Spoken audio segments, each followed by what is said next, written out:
Hello दोस्तों।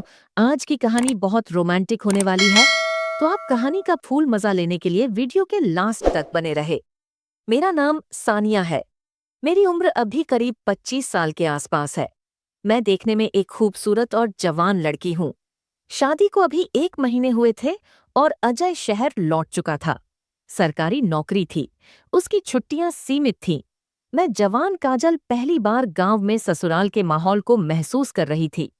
छोटा सा गांव, कच्ची सड़कें, मिट्टी की खुशबू और वह बड़ा सा पुराना घर जहां हर दरवाजा एक किस्सा सुनाता था।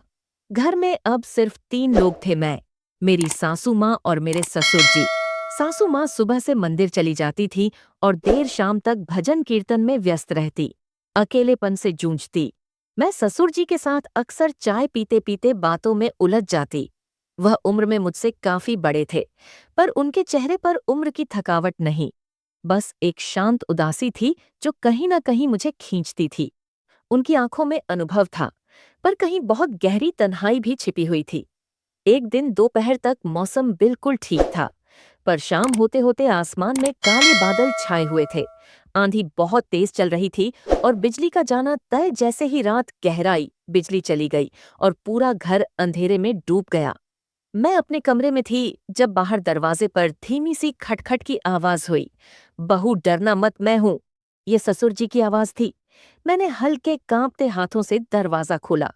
वह लाल टेन ली खड़े थे। बिजली गई है और तुम्हारे कमरे में अंधेरा है, ये रख लो, उन्होंने कहा और धीरे से कमरे में आ गए। धन्यवाद पापा जी। बहुत डर लग रहा था। मैंने कुर्सी की तरफ इशारा किया। आप चाहे तो बैठ जाइए, बाहर तो तूफान जैसा माहौल है। उन्होंने मुस्कुराते हुए कुर्सी खींची और बैठ गए। लालटेन की रोशनी से उनका चेहरा कुछ अलग ही लग रहा था। हम दोनों खामोश बैठे थे। बाहर हवा की तेज आवाज और खिड़कियों की थरथराहट कमरे में सन्नाटा घोल रही थी। तुम्हें डर लगता है? अंधेरे से उन्होंने पूछा। डर तो लगता है, पर अब आप पास हैं तो थोड़ा कम लग रहा है, मैंने सच कहा। उन्होंने गहरी सांस ली और कहा, बहुत समझदार हो। तुम सूरज की पसंद हो, इसलिए अच्छा तो होना ही था। मैं मुस्कुरा दी। फिर कुछ देर बाद उन्होंने एक सवाल किया जो सीधा दिल में उतर गया।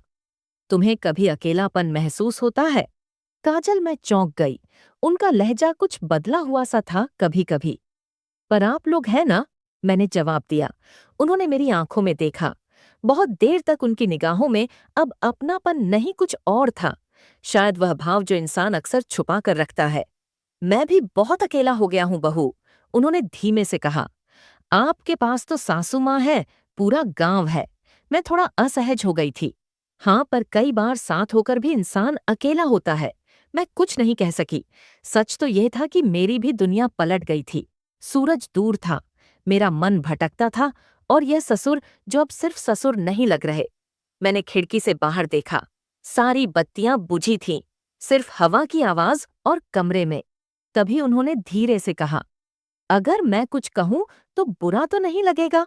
मैंने बिना बोले सिर हिलाया। तुमसे बात करके अच्छा लगता है। बहुत दिनों बाद किसी ने अपने दिल की बात कही है। आप भी बहुत अच्छे हैं पापा जी, मैंने कहा। वो थोड़ा पास आ गए। अब हमारी सांसें सुनाई देने लगी। क्या कभी तुम्हें ऐसा नहीं लगता कि रिश्तों की परिभाषाएं दिल की आवाज से बड़ी नहीं होनी चाहिए? मैंने कोई जवाब नहीं दिया। दिल तेज धड़क रहा था। न जाने वह क्या कहने जा रहे थे। आज अगर मैं कहूं कि इस अंधेरे में तुम्हारा साथ मुझे वह सुकून दे रहा है। आगे जो हुआ उसे सुनने के लिए हमारे चैनल को अभी सब्सक्राइब करें। मिलते हैं कल एक और जोरदार वीडियो के साथ। तब तक के लिए love you and take care.